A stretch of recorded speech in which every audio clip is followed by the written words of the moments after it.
आप देख रहे हैं आपका अपना टीवी चैनल आरजे रमझाझर। जज्बात के रंग भरोसा के संग।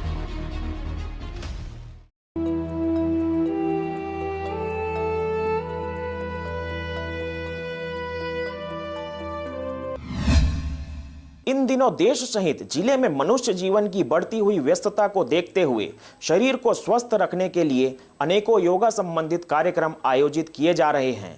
इसी कड़ी में 21 नवंबर से 25 नवंबर तक जिले के पड़ाव चौक स्थित विवेकानंद स्कूल में योगा शिविर कैंप लगाया गया था, जिसमें हरिद्वार से मुंगेली जिला के योग प्रचारक अजय कुमार और छत्तीसगढ़ के संभाग स्वदेशी प्रचारक लेखू बाबा ने योग, आयुर्वेद, स्वदेशी, नैतिक शिक्षा, नशा मुक्ति रैली, स्वच्छता अभियान, खान पान के बारे में रैली व योग के माध्यम से जिले के 300 योग साधकों को संकल्पित कराया गया।